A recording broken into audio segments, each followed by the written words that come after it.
Hello and welcome to the Red 78, a Munster podcast for Munster fans. My name is Rory O'Hagan from Off the Ball, joined by Alan Quinlan and Fiona Hayes to talk all things Munster. Big game for the Reds this week as they face Glasgow. We'll talk all about that. We'll talk about everything that's going around Munster as well, and we'll look back on Ireland's Six Nations and look ahead to the Ireland Women's Six Nations campaign to come. So that's all to come on this episode of the Red 78. Delighted to be joined, as I mentioned, by Quinny and Fiona. Guys, how are you? Good, Rory. Not too bad now. We had a break last week, so we're ready back over with the men's Six Nations, ready to talk about this Munster revival now that's going to come. Yeah, absolutely. And Quinny, I suppose the big sporting story from the last couple of weeks was Fiona Hayes returning to the pitch at the weekend. Yeah, I didn't see any headlines on the Sunday God. papers or the Monday sports headlines that she made a comeback. Maybe she's a secret weapon for Scott Beam's Six Nations tilt in the next couple of weeks. Is there any truth you might be going back straight into the Irish squad? I've had to burn all the footage, Quiddy, of that. Anyone that saw that, I was like, delete. Were you walking around the field or did you actually do anything on the pitch? Crawling around the field, let's say, Quiddy, crawling. How did you find it though, Fiona? Was it like tell the listeners what were you playing? I was threw me in front row, which was grand, so I got away with a few rests at scrum time. It was only the seconds team, so it was grand. We were absolutely hammered as well, so it was I was coaching, and then I think when you get to your 40s, I definitely lost it anyway. I was absolutely not mentally. I mean, I was so terrible. I went for a catch in the air, and I saw someone coming, and I said, "Here, shag that! I'm getting out of here." I knocked on the ball, let him have it. Fantastic stuff. So can we expect to see you regularly now with Bows as the weeks go on? Absolutely not. They've asked me never to return to the pitch again. They have enough footage. Absolutely fantastic stuff. All right, it's a lot to get through on this episode. Fiona, a load of comments reaching us that you have in front of you. Yeah, so thanks again, lads, for sending in those comments. It's great to hear from you. So we had PJ McGovern, a couple of Quinny. You might answer a couple of these. And I'm sure we'll touch on a few as well later in the show. What is the likely return timing for the long-term injured? Is it possible before the end of the season, Rory? You might have a couple updates on that later. This is a good one, Pod O'Connell, does Peter O'Mahony stay on another year with the new head coach, or does he potentially join the coaching team? And does Big Tom automatically become the first choice six? Alex Murphy had Edwin Adogbo has been out since December the 24th. Salanoa is even out longer, which is an abnormally long rehab for both knee injury and Achilles injury. Do you know if there's any updates on them, or should we be worried? Surely questions need to be asked at this point. We have thoughts on the Crowley situation from Liam Mead, and Quinny, you might jump in on this, Sheffield Electric as well. A bit off topic, but why did the RFU reduce the number of central contracts in 2010s? Also, Tommy Bowe pointed out that there are 3 centres and 3 locks on central contracts, so there's no reason not to have 2 out halves as well. Crowley has been in every match day 23 for nearly 2 years now. A lot of questions there, Fiona. Which one do you want to go to? I suppose just on that Crowley's central contract, or what's the reasoning if he's been in the matchday squad for 2 years? How come they're not looking at it or whatever? Yeah, I think going back to the central contracts, I think at the start there was a lot of people. If you were on the Irish team, it was nearly given that you got a central contract. Again, that depends on what level and the type of money that your agent would negotiate. So, for example, some regular starters, the more superstar players would be on the higher money. Someone would be on lower money, but still be called a central contract if they were just breaking into the Irish squad. I think they tightened that up to try and get an elite group who were regular players for Ireland. So, from a business model point of view, it was probably made more financial sense. And plus, if you had regular internationals in the province that deemed, it was obviously beneficial to the provinces then if you had guys who are centrally contracted, like Peter O'Mahony, Tyke Byrne, Conor Murray in the last couple of years. Munster didn't have to pay their salary. It came out of the RFU budget. So the benefits were there. It's changed now that the provinces have to pay 30% of that central contract now, so which makes it a little bit more fairer, I think, because there was a lot of talk about Leinster. A lot of their squad were being paid by the RFU. In turn, then you get their budget. They could expand it a little bit more and had more money to play around with. There's no reason why Jack Crowley can't be put on a central contract. He has been very close to the Irish squad for a number of years. Played all last Six Nations. Played in the summer tour. Obviously, in November, things changed a little bit. So he's probably not in that position where you're sending your agent in. It's all about timing with contracts. Sending your agent in now saying we should be on a central contract. You don't have as much strength in going in now. Obviously, if Jack Crowley played all of November, all of Six Nations here, Ireland won a Grand Slam or a championship, the timing is perfect. So look, it's all about timing.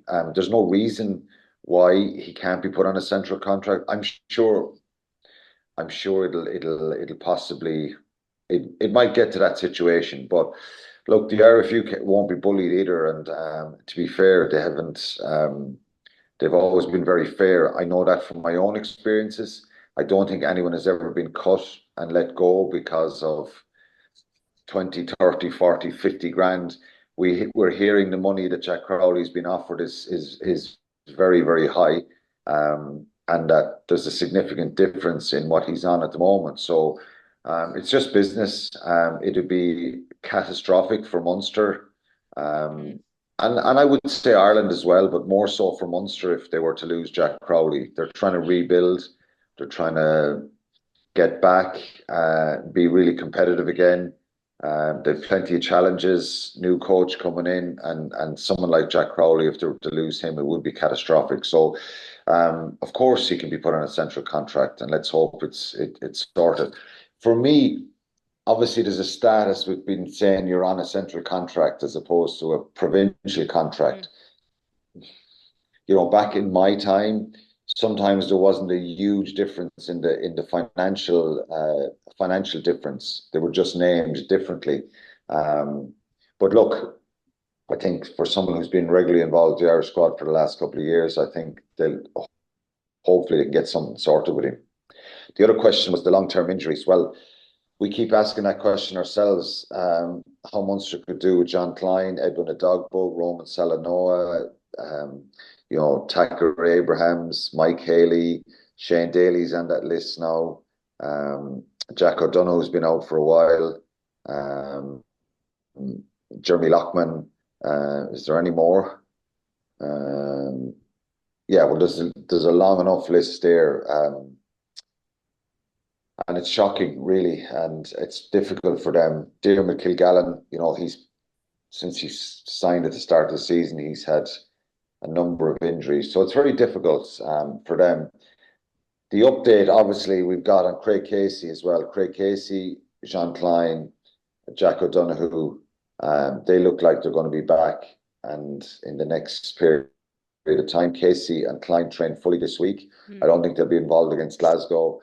They'll possibly be involved against Connacht next week. So, the Munster fans would love to see some of these players come back and give them a bit of a shove and a push to make sure. For me, the significant situation here with this Munster team now is to make sure they get in the playoffs and qualify for Europe next year. I've said it all along. It's a very tall order that they could possibly go and win the URC. Who knows if they get some of these players back. But it's imperative. And the next 2 weeks, which we'll talk a little bit about with Glasgow and Connacht away, they have 2 away games. They could easily find themselves. They're now on fifth.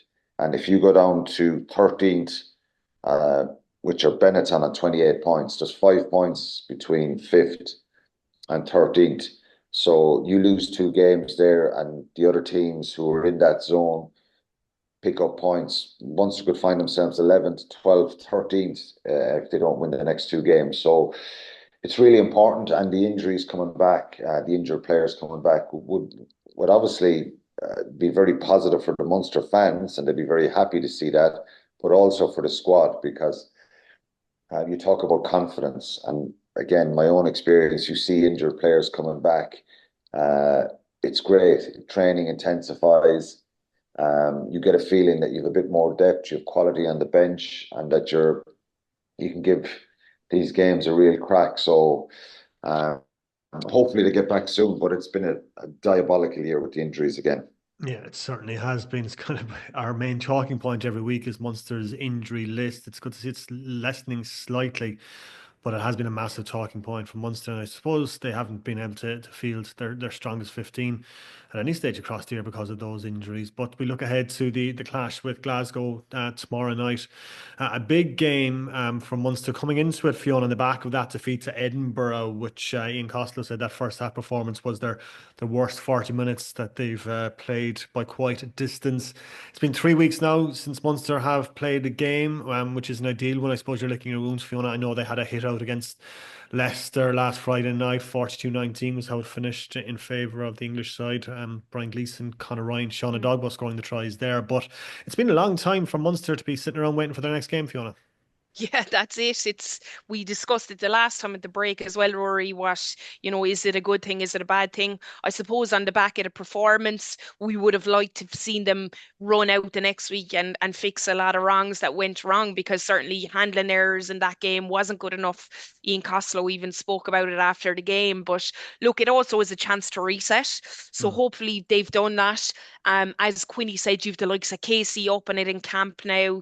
You've John Klein, it would be unbelievable if we saw them back for that Connacht game. So I would imagine, in listening to his press conference a couple of days ago, Ian Costello had spoke about the last, I think, 10 days in particular. So I would imagine they've had a look at themselves, had a little bit of time off, and psychologically he spoke about what they want and where they're going from here. So I think it will say a lot. In yes, it's away to Glasgow, but what a game to come back into. So it gives them a chance to fix that. The other thing is, obviously we'll have to rest the internationals for that mandatory week, but it should mean Scotland are similar. So I think Glasgow are on the back of a loss, a 1 point loss to Ospreys, so they'll be hurting as well. But certainly this squad, I would imagine, looked at how they cope under pressure with skills, because that's something that was sloppy, and it's an area I know Roundtree in particular was huge on training to that intensity. And I think watching Munster, it's something to probably have to go back to, because the sloppiness under pressure, you can't have it at this level. And yes, there can be a couple of turnovers, but far too many. So I would imagine it was a very, very intensive last few days of training, with the view of Glasgow coming this weekend. Yeah, and look, Glasgow are flying high, Quinny, obviously the reigning champions. It's a huge game for Munster in their URC aspirations, but like there is only 5 points between Munster and Benetton in 13th. So like you need to be winning this game if you want to be thinking like, right, we need to get into the last state of the URC here. Yeah, I think even pre-Christmas, Rory, it was a very kind of topsy-turvy start to the season. Some positives, but some negatives. The big standout loss was away to Zebra. Tough 2 weeks in South Africa. Leinster match. There was 3 losses in a row there. And there was they had a really good win in Ulster, I think. So it was very up and down there. Disappointing loss to Leinster in Thomond Park. So it's very easy to kind of see that there was a lot of challenges there at the start of the season. And the injuries played a big part in that. Of course, some subpar performances, particularly that Zebra game away. That was the first half against Edinburgh probably tops it slightly, but there were two dreadful performances that second half in Zebra. We spoke a lot about winnable games post-Christmas, and 3 games were highlighted. I kept speaking about in the URC were the Dragons game. the Scarlets game and the Edinburgh game. And I thought 14, 15 points out of those three games it gives you a little bit of comfort going into Glasgow and Connacht, because let's be honest about it, the next 2 weeks are incredibly difficult. Fiona mentioned, they have a lot more internationals. They're the current champions, Glasgow. They've lost 4 games this season in the league. Last week, the last game against the Ospreys away, they have a raft of internationals that were away with Scotland. So it was a totally different Glasgow team.